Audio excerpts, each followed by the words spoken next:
The Nanny star Fran Drescher, from crime victim to cancer survivor. Cute, he's rich, he's got an adorable accent, and he loves musical theater.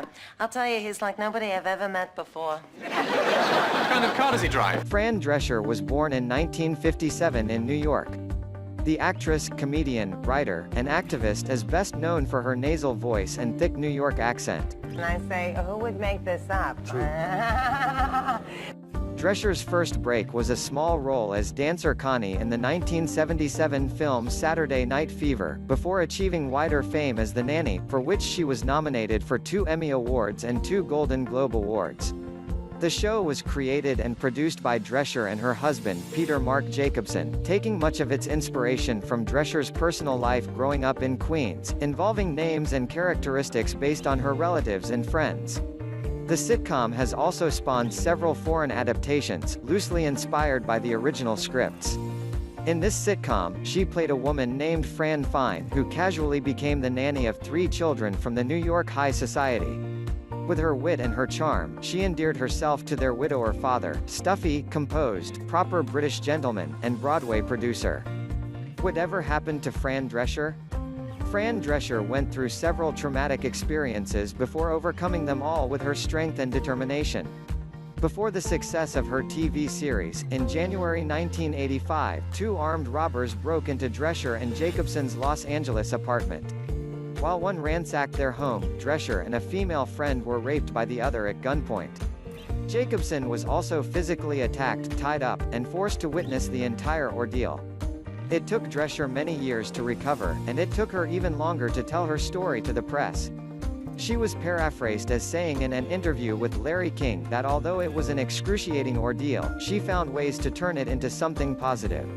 In her book, the actress writes, "My whole life has been about changing negatives into positives." According to Drescher, her rapist, who was on parole at the time of the crime, was returned to prison and given 2 life sentences.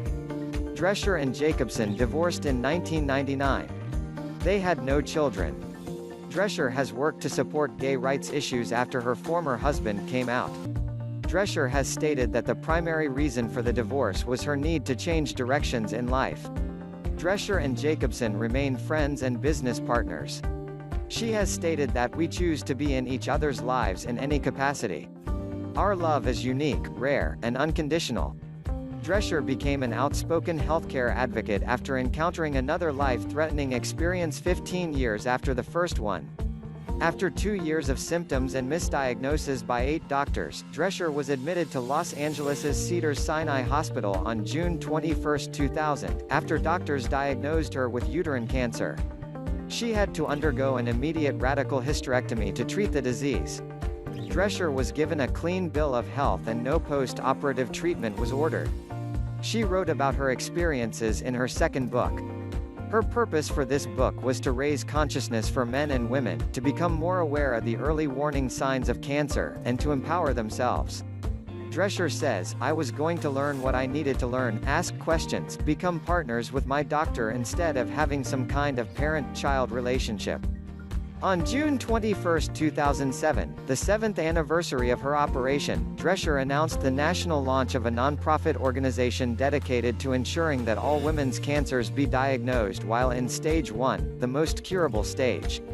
She celebrated her 10th year of wellness on June 21, 2010. Drescher says, "We need to take control of our bodies, become greater partners with our physicians and galvanize as one to let our legislators know that the collective female vote is louder and more powerful than that of the richest corporate lobbyists."